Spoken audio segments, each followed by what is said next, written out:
Representative Sylvia Ortiz-Velez, thank you for being with us today. Thank you for having me here today.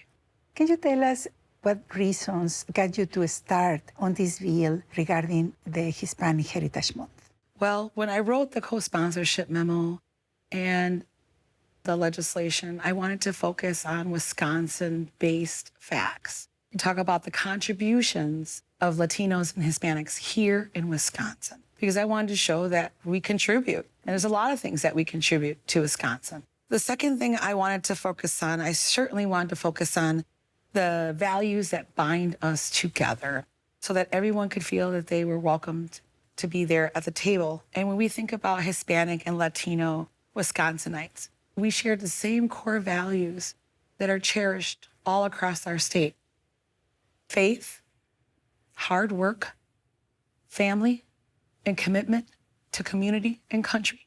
What are the most pressing issues that you observe the Latino community is facing in our state? Right now, it's all the uncertainty of all of the things that are going on at the federal level mainly. And a lot of that is a lot of lawless behavior, which is very concerning to all of us in our state. Certainly when it comes to inalienable rights. Also, racial discrimination, because if you look like me, whether you're a citizen or not, people's rights are being violated.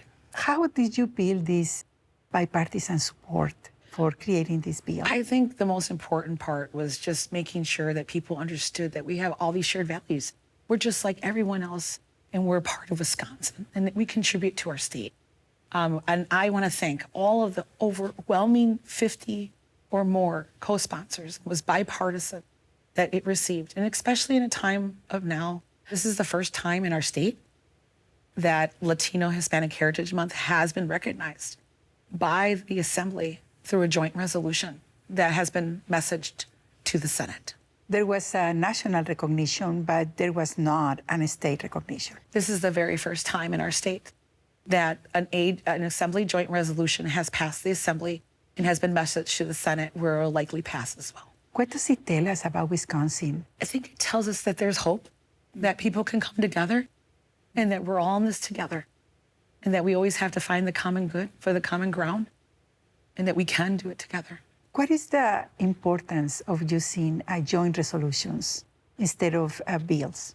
A bill, if it was just an AJ, would only be able to be passed in the House alone.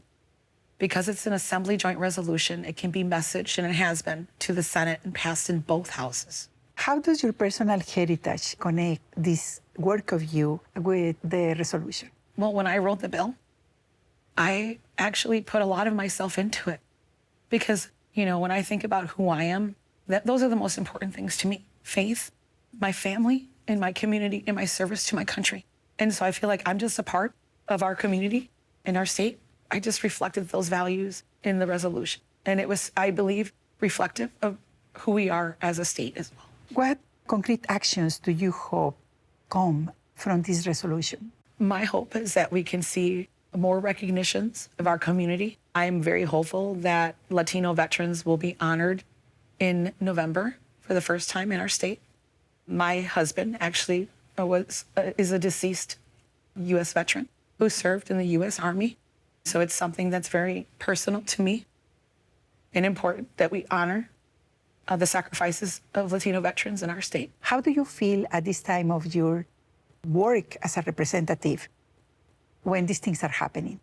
I feel more hopeful and more focused to get more work done and to talk to more people for the betterment of Wisconsin. And I'm willing to work with anyone who wants to better our state. Representative Ortiz-Velez, thank you so much for being with us again in Adelante. Thank you.